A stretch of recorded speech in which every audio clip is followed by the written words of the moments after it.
Hey guys, it's LEGO Boys E3. This is my tutorial on modifying a 3x3 octagonal barrel.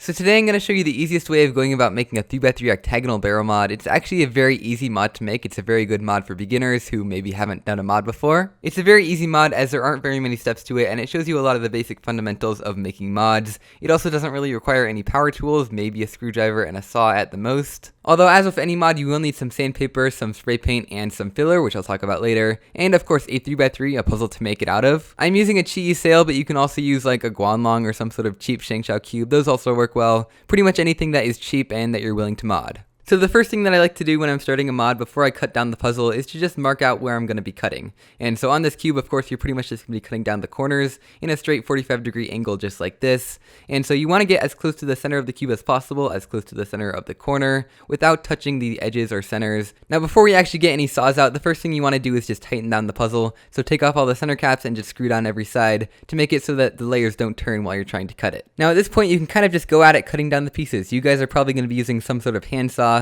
Luckily, I managed to find a bandsaw to use, which makes it a lot easier. So just carefully cut it down at that 45-degree angle like you see here until you get it into that final octagonal barrel shape.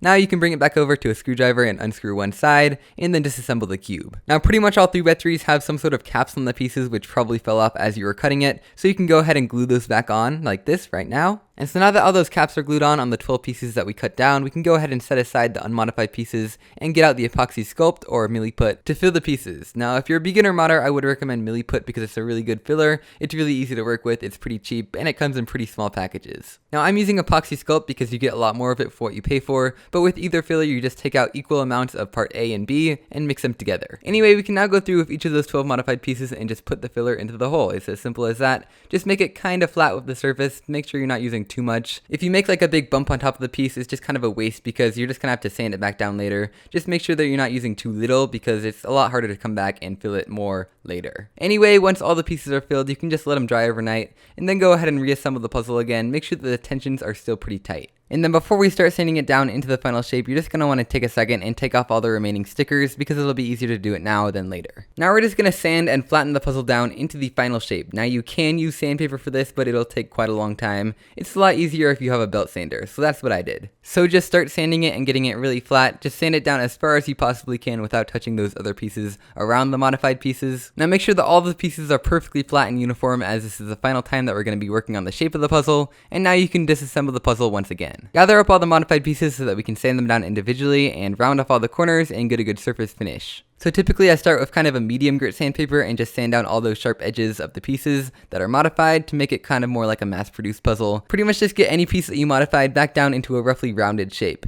Then get some really fine grit sandpaper and just kind of sand down the entire piece. So you can sand on the surface, the edges, the corners of any part that you modified. This will finish off all the rounding from earlier and just kind of make everything really smooth in general. So go through and do that for every single piece. It should take quite a while. Next up, you can reassemble the cube for the final time and feel free to loosen the tensions to however you want. And then we can get out some glossy black spray paint, and this is pretty straightforward. You pretty much just paint anything that has been modified. So any of those exposed surfaces that you can see, you paint in black. And now here is the final modified puzzle. Now there is still one more thing, of course, the stickers. So for most of the pieces on this cube, you can just use normal 3x3 stickers. So all the unmodified pieces, just use normal 3x3 stickers. Now on each of the two opposite sides, you will have those 4 triangular pieces. Those ones are pretty easy to cut stickers for. Pretty much all you do is stick the sticker on there, take a knife, and just cut it off right at a 45-degree angle. And then you have a perfectly cut sticker. And then for the other remaining faces, it doesn't really matter what you do. You can find some other colors of stickers, maybe like some uncut material, and just cut out your own stickers for those big pieces. You can also like sticker it just like a 3x3 and maybe cut some 3x3 stickers in half so that you have half of one color, half of another color, just like you would have on a normal 3x3. It's pretty much up to how you want to do it. But anyway, that's pretty much it for this 3x3 octagonal barrel mod.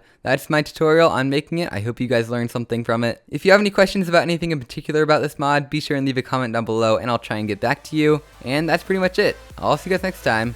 Bye!